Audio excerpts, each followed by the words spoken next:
అయ్యా, దేవుడిచ్చిన ప్రసాదం అనుకుని నలుగురిని కన్నాను. ముగ్గురికి పెళ్లి చేయగలిగానయ్యా. ఈ ఊరు ఏమిచ్చినా మీరు తీసుకుంటారు కదయ్యా. ఇది మిగిలిపోయింది. తమరే ఏదో ఒకటి చెయ్యండి అయ్యా. అయ్యా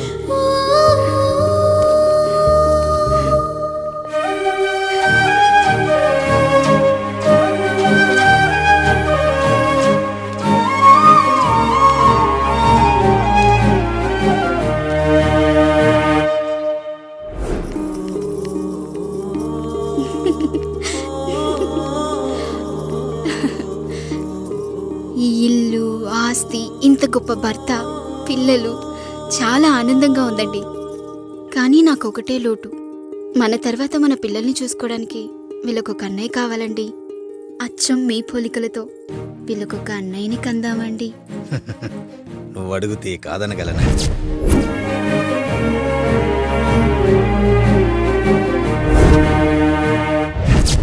నానా రాయుడెక్కడా? ఇప్పుడే వస్తున్నాను నాన్న.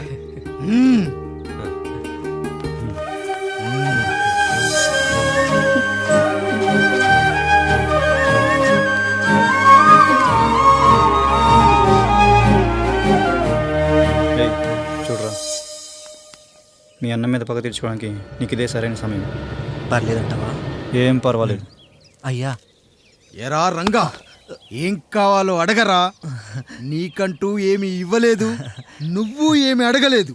చెప్పరా. మా అన్నకు నాకు పడట్లేదయ్యా. తోడ పుట్టినవాడని చాలా సహించాను. అడ్డమైన దానాలు చేసి ఆస్తి మొత్తం పోగొట్టాడు. ఇప్పుడేం కావాలరా? కొద్దిగా ఈ కత్తి తీసుకొని వాడిని చంపి పెట్టండి అయ్యా.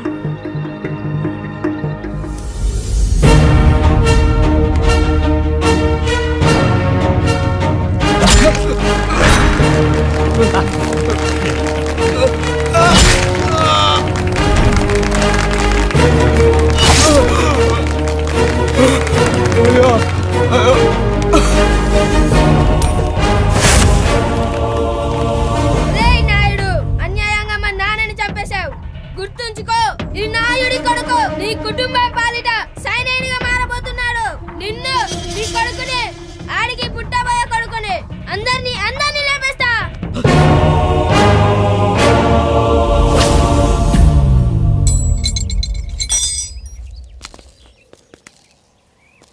ఏం జరిగింది? మీరు హత్య చేసినట్టు ఇప్పుడే సమాచారం అందింది. తగిన సాక్ష్యాధారాలు పరిశీలించిన పిమ్మట మీకు యావజ్జీవ కారాగార శిక్ష, 2000 రూపాయల జరిమానా విధిస్తూ అరెస్ట్ చేస్తున్నాం. అయ్యగారు నా కోసం చేసిన త్యాగాన్ని హత్య అంటుందా మీ చట్టం? ఇదెక్కడ న్యాయం? మనిషికి ఇచ్చిన మాట నిలబెట్టుకుంటే అరెస్ట్ చేస్తారా? ఏ దేశంలో ఉంది చట్టం? నన్ను ఏం చేయమంటారు రాయుడు గారు? 9వ తరగతి చదివి ఊర్లో గాలికి తిరుగుతున్నా నన్ను మీ మనిషి ఒకడు పోలీస్ స్టేషన్లో ఉండాలని నన్ను ఎస్ఐ చేశారు. సాటి మనిషిని స్వేచ్ఛగా హత్య చేసుకోవాలని దౌర్భాగ్య స్థితిలో బతుకుతున్నాం మనం. మీరు చేసిన ఈ గొప్ప పనిని అర్థం చేసుకునే సంస్కారం, విజ్ఞత, విజ్ఞానం మాకు లేవు సార్, మాకు లేవు.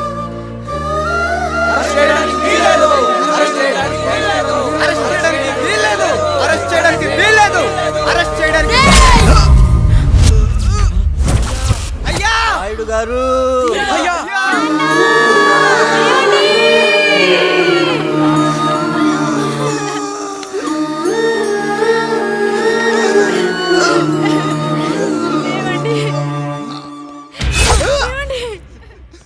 నొప్పిగా ఉందిరా.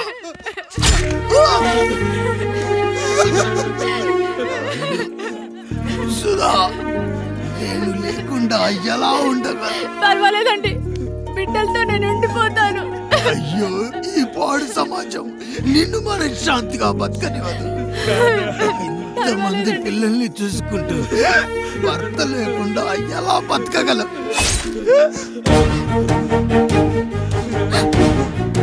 వద్దండి.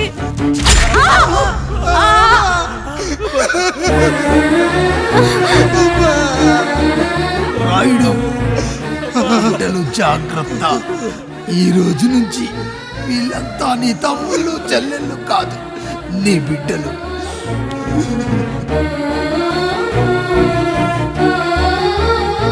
ఎక్కడికి వెళ్ళనురా. నీ కష్టం వస్తే ఒక్కసారి నాన్న అని పిలవరా. ఆ సమాధిలోంచి అయినా లేచొస్తా. నాన్న!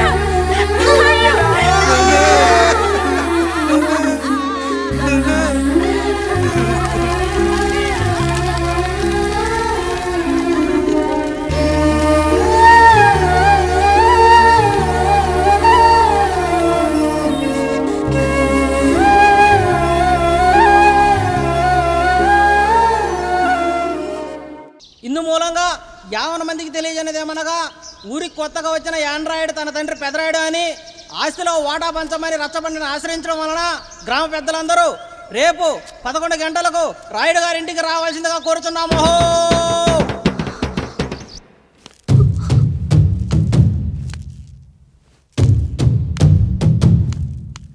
ఎందుకొచ్చారు? తన తాత పాపారాయుడు గారు ఆస్తి తనకు కూడా కావాలంటూ పంచాయతీలో ఫిర్యాదు చేశాడయ్యా.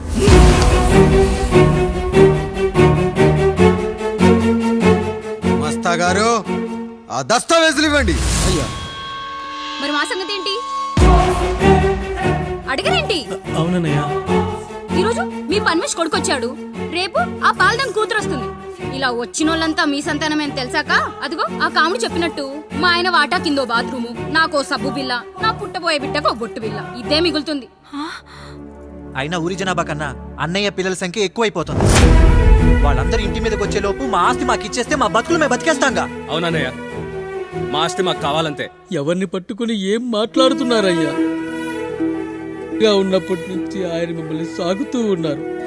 ఈరోజు పెరిగి పండయ్యాక మా దారి మేము చూసుకుంటా ఉండడం న్యాయం కాదయ్యా, న్యాయం కాదు. ఏ ఆయన నీకో కొడుకునిచ్చాడా? వాడి పేరేంటి? ఐఫోనా? ఎరా ఆస్తి కావాలా? 4 బ్రష్లతో తోముకుంటే ఎక్కడ విడిపోతామో అని నా బ్రష్ టూత్ పేస్ట్ నీకు త్యాగం చేసినప్పుడు అప్పుడు అడగాల్సిందిరా అన్నయ్య ఆస్తి కావాలి అని. ఎరా నేను వాడిపారేసిన లంగోటాలు మార్చి మార్చి చొక్కాలు చేతిగుడ్డలుగా వాడారే, అప్పుడు అడగాల్సిందిరా అన్నయ్య ఆస్తి పంచు అని. నువ్వు 6 నెలల పసిగందుగా ఉన్నప్పుడు పాల కోసం ఏడుస్తుంటే నిన్ను తీసుకెళ్లి పశువుల దొడ్లో కట్టేశానే, అప్పుడు అడగాల్సిందిరా అన్నయ్య నాకు ఆస్తి కావాలి అని. మా తండ్రి గారు పాపారాయుడు పోలికలు నాకు, నా పోలికలు ఆండ్రాయిడ్కి. అసలు మా కుటుంబంలో ఏ పోలికలు లేని మీకు ఎందుకు ఇవ్వాలరా ఆస్తి? ఆస్తి లేదు, గీస్తి లేదు. Get out, get out, get out, get out, get out, get out అని నేను అనొచ్చు, కానీ అనగలనట్రా? అనలేను. ఎందుకంటే మీరంతా నా తమ్ముళ్ళు, నా చెల్లెళ్ళు. రక్తం తాగిన దోమ కూడా వెళ్ళేటప్పుడు కృతజ్ఞతగా ఏ మలేరియానో టైఫాయిడో వదిలి వెళ్తుంది. కానీ రక్తం పంచుకొని పుట్టిన మీరు ఈ అన్నయ్య కోసం ఆస్తి కూడా వదల్లేకపోతున్నారు కదరా.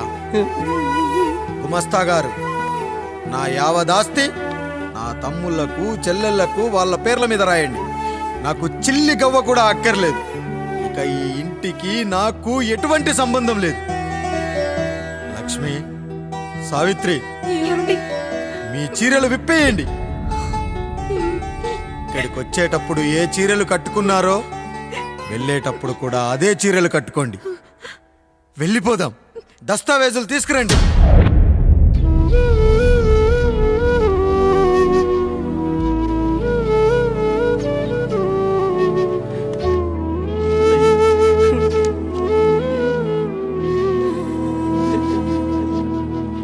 ఇక ఈ ఇంట్లో నా పేరు వినపడితే నా తమ్ముళ్ళు చెల్లెళ్ళు బాధపడతారయ్యా. ఈ ఇంట్లోనే కాదు, ఈ దస్తావేజులో కూడా నా పేరు ఉండకూడదు. నేను ఇక్కడ సంతకం పెట్టి వీళ్ళ మనసు నొప్పించలేను. అయ్యా, మొత్తం వదిలేసి మీరెలా బతుకుతారయ్యా? ఎండకు నీడలా, వర్షానికి గొడుగులా నన్ను ఇన్నాళ్ళు కాపాడింది. కష్టాల్లో సుఖాల్లో నాకు తోడుగా నిలిచింది. నా నిజమైన ఆస్తిని, కుటుంబ గౌరవాన్ని కాపాడింది. ఇదేరా నా ఆస్తి, అంతస్తు. ఇదే మా నాన్నగారిచ్చిన లంగోట. బంగారం లాంటి తమ్ముళ్ళే లేనప్పుడు నాకు మాత్రం ఈ బట్టలెందుకురా? వెతికిన దొరకదే రూపం, అరి పిలిచిన పలకదే ప్రాణం. వెతికా నువ్వు నడిచిన దారుల్లో, బ్రతికే నువ్వు విడిచిన శ్వాసల్లో. హో నీడ నడిగా, గాలి నడిగా, ఎక్కడని నా ప్రాణం. ఏరు నడిగా, ఊరు నడిగా, ఎందుకని మౌనం? సాధనను విడువనని తడిమినది వెంటపడి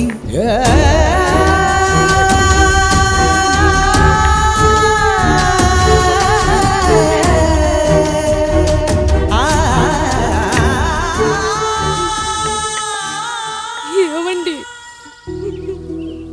పప్పులో మీ చెవట పడుతుందండి. ఇడ్లీలో 2 చెంచాల ఉప్పు తగ్గించు లక్ష్మి. ఎలాగో మనం పేదోళ్ళమే కదా, కనీసం ఉప్పు ఖర్చైనా తగ్గుతుందనుకో.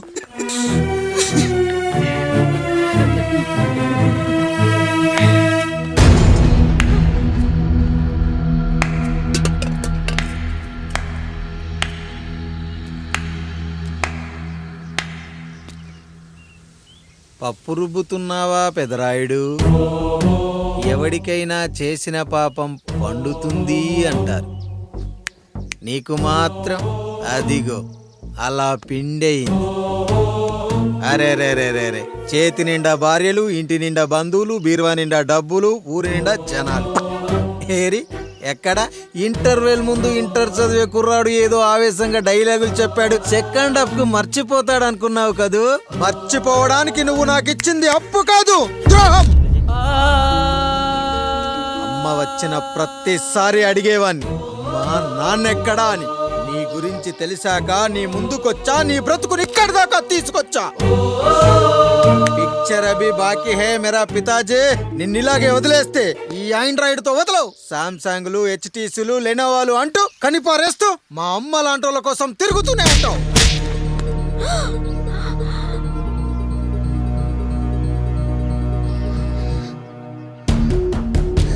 అమ్మా అమ్మా, ఛీ, నన్నలా పిలవకురా. ఎవరిని పట్టుకొని ఎన్ని మాటలు అంటున్నావురా? రాయికి వరమిచ్చిన రాముడు దేవుడైతే, ద్రౌపదికి చీరిచిన కృష్ణుడు దేవుడైతే, నాకు బిడ్డనిచ్చిన ఆయన కూడా దేవుడేరా. ఏంటి, ఇలానే వదిలేస్తే బిడ్డల్ని కంటూ వెళ్తాడా? అసలు ఆయన కంటూ సొంతంగా ఒక్క బిడ్డ కూడా లేడు.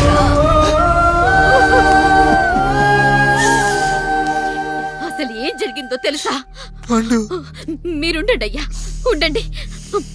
మొదటి భార్యని చేసుకున్నాక పిల్లలు పుట్టలేదని 2వ పెళ్లి చేసుకున్నారు. ఆవిడకి పుట్టలేదు. 3వసారైనా తగులుతుందనుకున్నాం, తనకే పుట్టలేదు. పిల్లల కోసం పెళ్ళాలని మార్చాడే కాని వాళ్ళని వదిలేయలేదురా. అదిరా మా పెద్దయ్య మనసు. ఆయన దగ్గర బాణం ఉంది కానీ లేదురా, లేదు. అసలు నీ తండ్రి ఎవరో నీకు తెలుసా? తెలుసా? ఇదిగో ఈ కాముడేరా నీ తండ్రి. గేదె నల్లగా ఉన్నంత మాత్రాన పాలు తెల్లగా ఎలా ఉన్నాయనే కదరా నీ ప్రశ్న.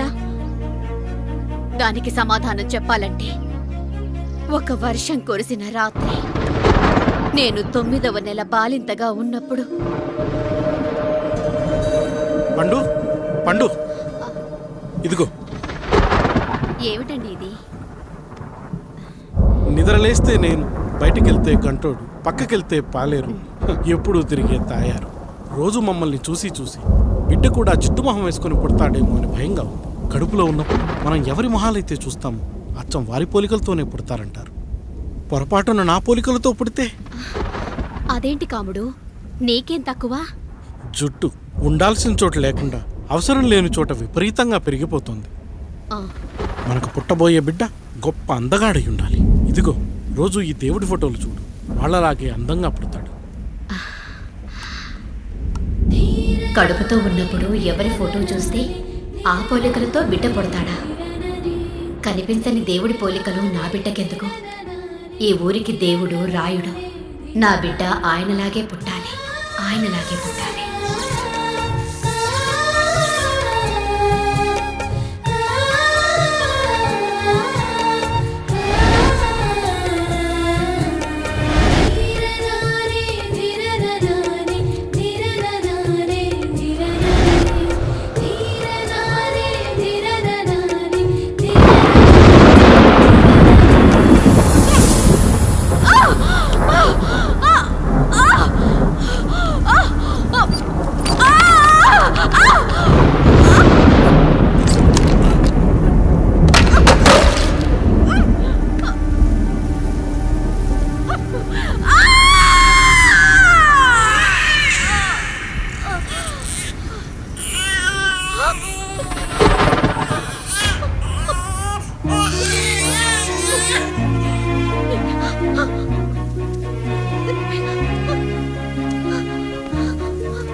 పండు ఇలా వచ్చావు? అయ్యా తప్పు జరిగిపోయింది పెద్దయ్యా. ఏం జరిగింది? అసలే నువ్వు ఒట్టి మనిషి కూడా కాదు. ఒక్కసారి ఇటు చూడండి అయ్యా.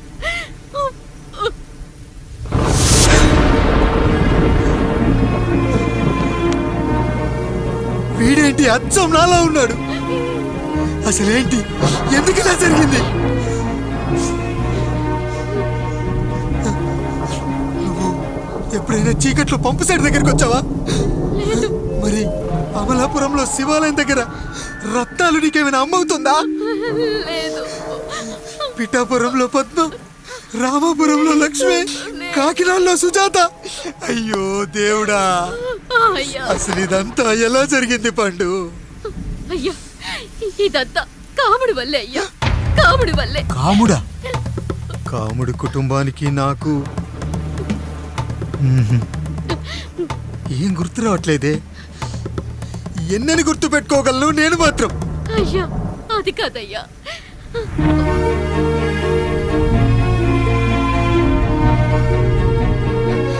అలా రోజు మీ ఫోటో చూసి చూసి అచ్చం మీలాగే పుట్టాడు. అయ్యో, నా పోలికతో బిడ్డ కావాలనుకోవడం ఏంటి పండు? నువ్విలా చేయడం ఏంటి పండు? పోలికల కోసం ఫోటోలు ఎందుకు చూసావు పండు? అందుకే కదయ్యా ముందు ఆ డైలాగ్ చెప్పాను, తప్పు జరిగిందని. ఇప్పుడు ఏం చెయ్యాలయ్యా? స్వచ్ఛమైన మన ప్రేమను ఈ పాడులోకం అర్థం చేసుకోదు. కనీసం మీ ఇద్దరి జీవితం బాగున్నా ఆనందపడేవాని. వీణ్ణి ఇక్కడ ఉంచొద్దు పండు, బయటికి పంపించు. బయటికి పంపించి బాగా చదివించు, గొప్పవాణ్ణి చెయ్యి. వీడికి అయ్యే ఖర్చంతా నేనే భరిస్తా. అవసరమైతే ఆ డబ్బు కాముడి జీతంలో వచ్చేద్దాం. అయ్యా వెళ్లే ముందు వీడికొక పేరు పెట్టండి అయ్యా. వీడు ఇంకో రాయుడు, అంటే ఇంగ్లీష్లో అండ్ రాయుడు, అండ్ రాయుడు.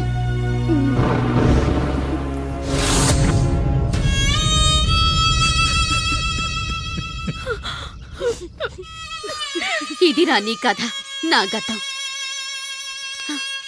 నిన్ను చదివించడం కోసం ఆయన మీ నాన్న జీతంలోంచి నెలకి 3,000, 4,000 కోసేసిచ్చేవారు. అప్పుడు ఆయన పడిన బాధ పగవాడు కూడా పడకూడదు. చూసావారా, దేవుడు లాంటి పెద్దయ్యని అనవసరంగా అనుమానించడం ఎంత పెద్ద తప్పు చేశావో అర్థమైందా? ఒకడు నిమ్మకాయ పెట్టి పసుపు వేసి ఉప్పు కలిపి పులిహోర చేయొచ్చు, కానీ ఆ పులిహోర ఎప్పటికీ దేవుడి ప్రసాదం. నువ్వు ఆ దేవుడి ప్రసాదం, ఇక ఆయనే మీ నాన్న. చూసావా అమ్మా, ఈ రోజు నుంచి నాకు 3 అమ్మలు, 2 నాన్నలు. నీకు మాత్రం ఒక్కడే భర్త, నాన్నకు మాత్రం ఒక్కటే భార్య. మా నాయనే. అయ్యా, బిడ్డను ఒక్కసారి ఎత్తుకొని తిప్పండి అయ్యా. బాబు, నాన్నా,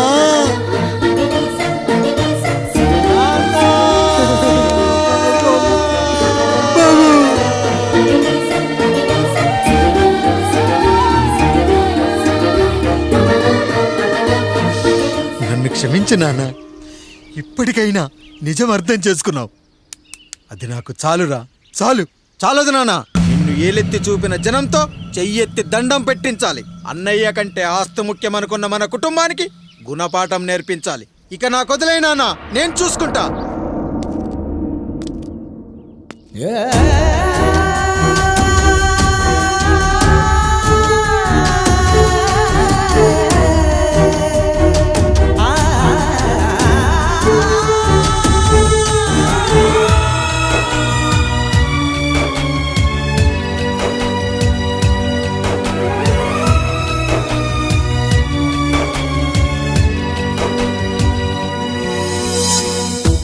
మనసుకే తగిలిన గాయం తుడిచేది ఇంకెవరు?